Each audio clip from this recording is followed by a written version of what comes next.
네, 안녕하세요. 안녕하세요. 오늘은 대한민국 고시원 인테리어계의 어머니라고 불리는 꼬모시의 인테리어 최 이사님을 모셨습니다. 네, 반갑습니다. 네, 반갑습니다.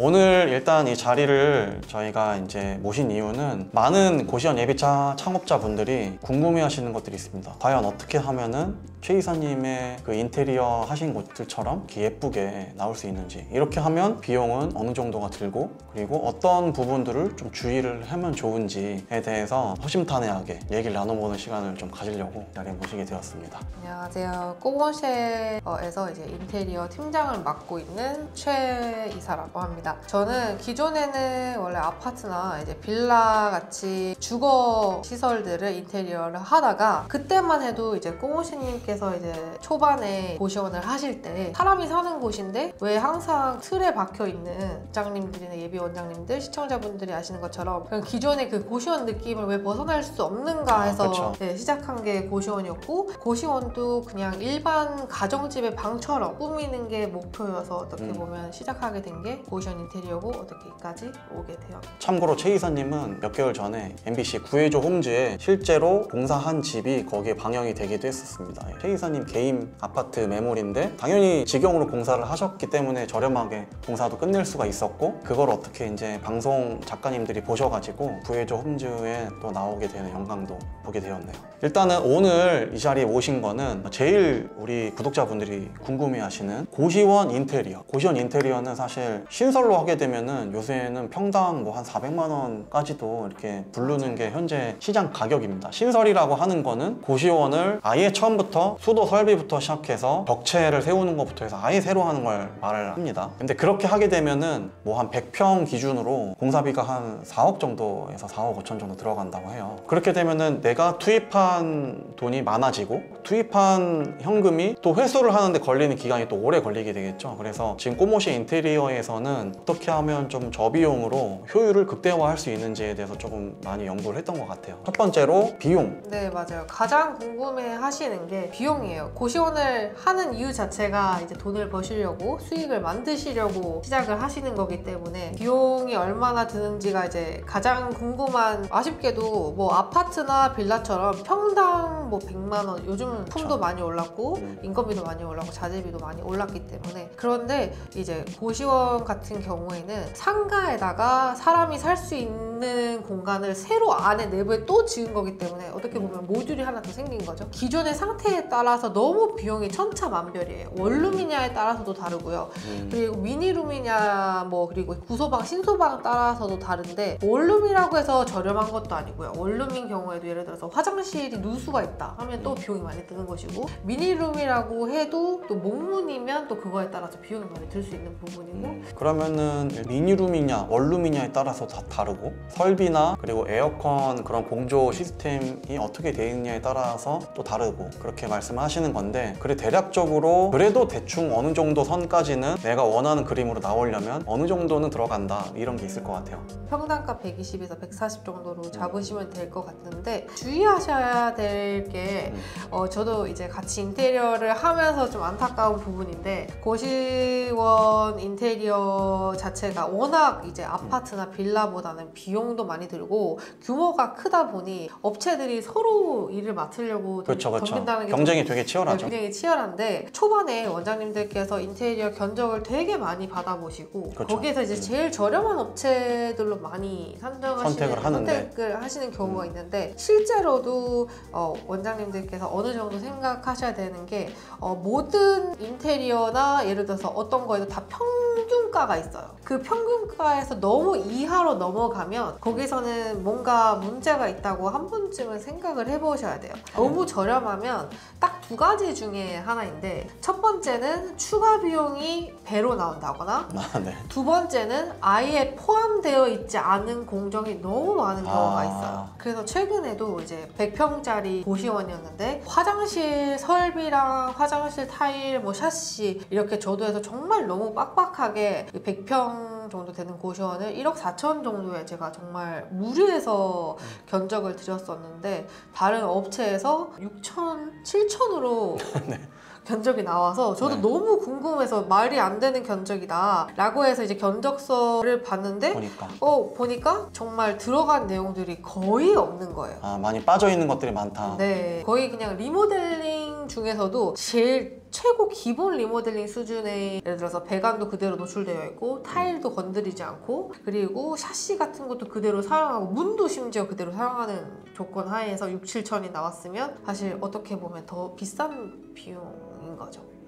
항상 이제 견적을 많이 받아보시되 평균가는 존재하고 그 평균가보다 많이 낮다라고 생각하시면 항상 의심을 해보셔야 돼요. 그리고 두 번째죠. 인테리어를 시작하려고 하는데 고시원에 기존에 사시던 입주자분들 있잖아요. 네. 그분들을 살고 있는 상태에서 공사를 진행을 해야 될까요? 아니면 전부 다 명도를 좀 시키고 다른 고시원으로 이주를 시켜드리고 공사를 진행하는 게 좋을까요? 이것도 상황에 따라 다른데요. 예를 들어서 뭐 대치동이나 강남같이 좀 임대료가 비싼 경우에는 되도록이면 명도를 진행하지 않고 공사를 진행하는 이유가 어느 정도의 이제 월세를 받으면서 비용 리스크를 좀 줄이려고 하시는 건데, 명도를 하게 되면 인테리어적으로 빨리 진행이 되고 그리고 한꺼번에 다 할 수 있기 때문에 또 세이브 되는 비용이 있어요. 저는 임대료가 비싼 곳이 아니면은 명도를 다 진행하고 깔끔하게 한꺼번에 하시는 걸 추천드리고, 그런데 만약에 대치동이나 뭐 강남 쪽 그리고 뭐 서초 이런 좀 임대료가 비싼 고시원이면은 방당 받는 월세가 예를 들어서 60, 50이 된다면은 사실 부분적으로 진행하는 것도 오히려 뭐 세이브할 수 있는 방안이 될 수 있다고 생각합니다. 최소 공사를 진행하는 개수가 있잖아요. 만약에 네. 방 4개가 비었다. 처음에는 이제 1개밖에 방이 공실이 없다. 그러면은 1개만을 위해서 우리가 공사를 들어가기에는 조금 부담이 되니까 한 번에 도배라고 하면은 도배사분이 2명이 이제 한 팀으로 이제 보통 움직이시잖아요. 근데 그러면 이 2분이 하루에 방을 도배를 몇 개를 해주실 수 있냐 그런 걸 물어봐서 하루에 뭐 6개를 비워서 공사를 진행한다던가 이런 단위로 쪼개서 공사를 하게 되면 전체 명도 없이도 조금 공사를 진행할 수가 있고, 근데 또 그 전체 명도를 하게 되면 아무래도 한 번에 공사를 시작해서 모든 게 좀 빨리빨리 이루어질 수 있다 보니까 그런 또 장단점은 있을 것 같아요. 네, 특히 명도를 하지 않고 진행할 경우에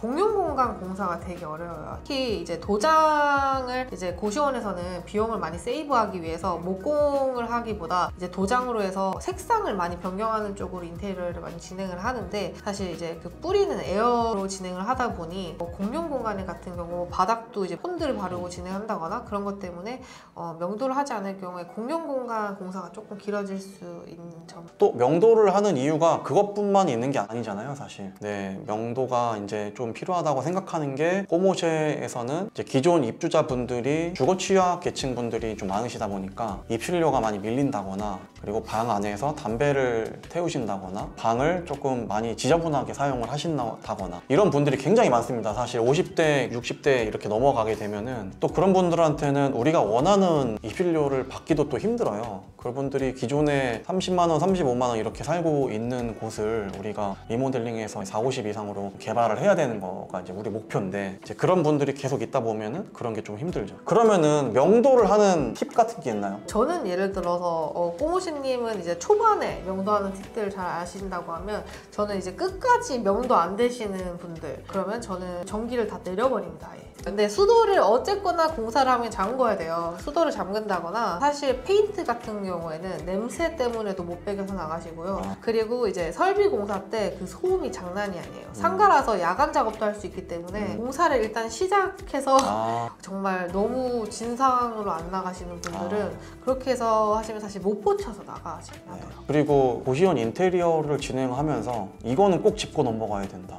사실 어떻게 보면 사람이 사는 곳은 방이잖아요. 방이 인테리어가 잘 돼 있고 깨끗하면 사람이 오래 살고요. 처음에 입실자들을 끄는 거는, 사람도 첫인상이 중요하다고 하잖아요. 고시원 인테리어도 저도 제일 중요하게 생각하는 거는 입구에 들어갔을 때 그 이미지가 가장 중요하고, 입구에서 이미지 월이 잘 되어 있다거나 시설이 깔끔하게 되어 있으면 들어가는 경우도 있어요. 그런데 오래 살게 하려면 방이 편안하고 깨끗한 게 이제 두 번째로 따라오셔야 됩니다. 이만큼 우리는 좀 신경을 쓰는 공간이다 라고 하는 걸 보여준 게 인터너스 공간이라고 생각을 하고, 그리고 두 번째로 방이 얼마나 깨끗하고 편안하게 되어 있는가, 살기 편안한가, 그게 두 번째라고. 이게 되게 중요한 말씀하셨는데, 제가 고시원을 직접 운영했을 때 남자 입실자분들 전화랑 여자 입실자분들 전화가 조금 차이가 있거든요. 보통 여자분들 같은 경우에는 전화가 오면은 이런 외관적인 걸 되게 많이 보고 전화를 주시거든요. 여성분들한테는 그런 자기가 여기 왔을 때 어떤 서비스를 받을 수 있고 어떤 공용시설이 있고 여기에서 뭘 주고 세스코 멤버스에 가입에 대해서 방역이나 방제 서비스를 받고 있는지, 정수기도 멘탈로 좀 좋은 그런 정수기를 쓰고 있는지도 사실 조금씩 보잖아요. 뭐 이런 거를 위주로 그런 거를 본다면 남자 입실자분들은 실제로 방에 들어가서 침대에 누워보는 분들이 되게 많아요. 그러니까 실제로 방을 내가 진짜 편하게 쓸 수 있느냐 이거를 보시거든요. 그래서 두 가지를 다 말씀을 해주신 거라고 생각이 드는데, 자 그리고 마지막 인테리어를 다 마쳤을 때 어떻게 하면은 입실자분들의 눈에 싹 들어가지고 전화도 오게 만들고 또 실제로 룸투어도 오게 만들고 이렇게 할 수 있을까? 제가 작은 팁 하나를 말씀드리자면 조명이에요. 조명. 옛날에 그 집들 생각해 보시면 다 형광등이 막 유행하던 시절이 있었거든요. 그렇죠. 약간 UFO처럼 생긴. 네, 그리고 LED 등도 엄청 밝은 등이 유행하던 때가 있었어요. 다 엄청 하얗게. 근데 이제 고시원의 경우에는 당연히 마감이 좋지 않을 수밖에 없고